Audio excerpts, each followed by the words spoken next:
4 play, undefeated in LSC play. Just talk about your team's performance this past week against those teams. I thought we knocked some good rust off from the break. It's always hard in basketball. We're the only sport that takes a break like that in the middle of the season. So I thought we were playing some really good ball at the end of fall, and then we had to stop all of a sudden. And so to get back into it, I thought we had a great week of prep. Knew we were going to have to play through some mistakes early just to get back into the flow, and dug ourselves a little bit of a hole on Thursday to open the game. And I thought we settled in great, and I thought that carried through the rest of the weekend. I thought defensively, both Thursday and Saturday, we're getting closer and closer to who we want to be, and I just think every time we hit the floor offensively, we've just been better and better. And I think you look at 20 assists on Saturday, and you could see us really starting to figure some things out. And looking towards that game against Eastern, towards the end they were able to close that gap, but you had Willie and Kendrick able to hit those late clutch free throws. This team finds ways to win no matter what. As a coach, what's it like to have guys who can hit certain shots at certain points of the game? I don't want to say it's a comfort thing, but we got some experienced guys with Willie and KK Godwin, and I'm always comfortable with them just because we've seen them do it in those moments. And now that we've progressed through a good chunk of the season, halfway at least, and you've seen other guys start to do it, it really kind of eases you at times. I feel confident when Willie's at the free throw line, when KD's at the free throw line, that it's going to go in. And so, when you've seen guys deliver like they have, it gives you some comfort, but you're still a little bit uneasy because you don't know. Neither one of those guys are perfect, and we don't ask them to be, but, I think we got a lot of firepower on this team, and I think we got a lot of guys that can deliver when they're called upon. And I think you saw that Saturday when you just look at our front line. DJ Basie had an incredible game with 17 points, and then you see Trey Farr come in with 21. It's his second LSC game with 21 now. And so I just think you're starting to see guys start to step up when we really need them. That was a very physical game on Saturday, and we knew we were going to need our post players to step up. And I was excited to see both of them step up like they did. And then my last question, y'all got WT up first this week. Y'all take it one game at a time. Emotions in this one aside, they're undefeated in LSC play as well. What does this team need to watch out for with that WT team to get the win? I think you said it, emotion aside. I think both teams will be extremely amped up for this game. It's going to be a top-notch Division II game. I would expect when the new polls come out that both our teams are in the top 10 at this stage. So I would imagine it would be the D2 National Game of the Week. And so, we're going to be fired up for it. They're going to be fired up.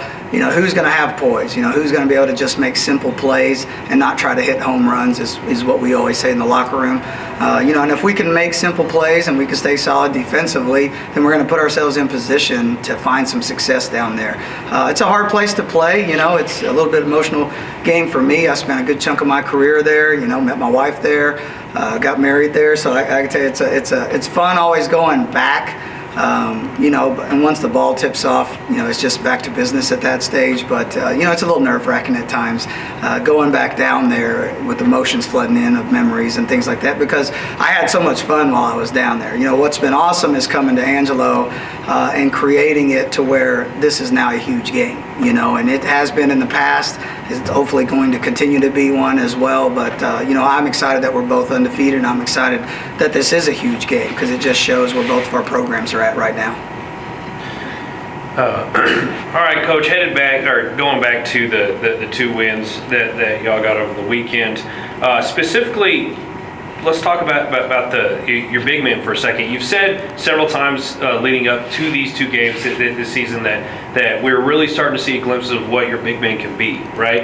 And I think that they are ended up being some of the most talented guys on the roster. And with Trey Farr having a double-double on Thursday and then putting up 21 on Saturday, it seems like they are emerging as the backbone of this team. Can you just talk about your big men for a moment? We've said it all year long. I think both of them are highly talented dudes. And, we told Trey, especially early, hey, you're going to have to be patient. It always takes time. People aren't used to throwing the ball inside anymore. I think it's almost a forgotten art in basketball at times. So our guys have gotten comfortable getting it in. Trey's delivered for us time and time again. He's shooting a great field goal percent right now for us, and he's an unselfish player. So he's been pretty consistent for most of the year for us, and I just think now he's getting even better and better. and carving out his role for what we're doing. But for me, the bright spot has been DJ Basie. We ask him to do a lot of things defensively for us, because he's a really good shot blocker. He's a really good rebounder. I think his length causes problems in the post when other teams try to throw it inside. But it's been trying to find where he fits in offensively for us. And I think our guys are really starting to figure it out. If we can get in a ball screen and we get coverage, hey, just throw it up and let him go get it.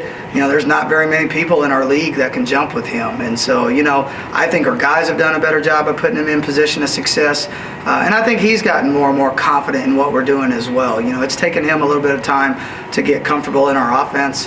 But I think now he's starting to see the spots where he can find some success. And I just think the more confidence he gets and the more confidence Trey gets, the better our team is going to be. Because, if those guys score, then all of a sudden they're rebounding better, they're defending better, the chase-o boards better. And just getting them involved somehow creates just a little bit more aggressive demeanor from both of them on the court. So they've been a huge addition to our team this year. But I think they've been one of the best front lines in the country for us so far. And I think statistically you can look at that and see that as well. And you see that just stat-wise, there hasn't been any singular player that kind of separates themselves as the Rams' leading scorer or the go-to guy. It seems like there's multiple guys who are in the double digits every game. I don't want to say how nice is that, but like what does that mean for a team when you're going up against another top 10 opponent like WT this weekend, knowing that if one guy has an off game, the other guys are just ready to pick up the slack? I just think it makes us a difficult scout at times. Our team is unselfish, and I think you can see that when you see Godwin for us have 21, but he also has 7 assists. You see Keyshawn Embry-Simpson, who's led us in scoring time and time again. He has 5 assists on Saturday. And he wasn't playing well on Saturday. The ball wasn't falling for him on Saturday. So then he did other things. He defended, he rebounded, he passed it better. And I think that's the unique thing about our team right now is I think they're all out to win. And I think it's a team effort right now. And I think their mindset is, hey, let's go get the next one. Let's do whatever it takes to get the next one. So they're starting to figure out, hey, if it's not my night tonight, then let's figure out whose night it is. Let's get them involved, and let me do something else to help. And I think that's been the key for us right now. I've given a lot of credit in the locker room to Godwin for his passing. I mean, he has had 5 to 7 assists, I don't know how many times this year already, and we've said it as a coaching staff. He's been a much better playmaker this year than he was a year ago. I think that's experience. I think that's understanding our offense better, but I also think that's understanding that if I can get other guys going, it's going to make my life easier as well. So, our team has done a great job of playing inside out, and, I don't want to say it's a luxury right now, but, you bring Carvel T-Set off the bench, like we did against West Liberty, and he hits 4 threes in 4 minutes. It's just, you look at the firepower that I felt like this team had when we recruited it, and starting to see it has made it a lot of fun to watch. All right, good luck this weekend, Coach. Thank you. Thank you, Coach.